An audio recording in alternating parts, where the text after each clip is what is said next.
तर तुमची सुद्धा हॉटेलला गेल्यानंतर ठरलेली भाजी काय हो, ती म्हणजे पनीरची. पण प्रत्येक वेळेस हॉटेलला जाणं होत नाही आणि किती महाग ती, त्याच्याऐवजी स्वस्तात मस्त घरी करा की.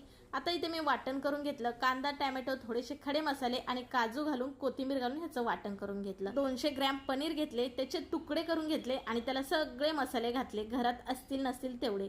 मग आता ते मसाले लावलेले पनीर थोडंसं तेल घालून फ्राय करून घेतलं. बघा ह्या पद्धतीने फ्राय झालेले पनीरचे तुकडे काढून घ्यायचं. आता त्याच कढईमध्ये आणखीन थोडंसं तेल घालायचं, केलेलं वाटण घालून थोडेसे मसाले घालायचे, घरात असतील नसतील तेवढे. मग काय, मसाले चांगले परतून घ्यायचे, थोडंसं पाणी घालायचं, झाकण ठेवून एक 2 ते 3 मिनिटं शिजवून घ्यायचं तेल सुटूसपर्यंत. मग फ्राय केलेले पनीर ह्याच्यामध्ये घालून मिक्स करून थोडंसं पाणी घालायचं ह्याच्यामध्ये, जास्त घालायचं नाही, आपण ग्रेव्ही करत आहोत. मग काय, वरून लिंबू पिळायचा, थोडीशी चवीसाठी साखर, कसुरी मेथी, बारीक चिरलेली कोथिंबीर. पेक्षा भारी कडक आपला पनीर मसाला तयार झाला. आजचं जेवण असं होतं. चला सबस्क्राईब करा.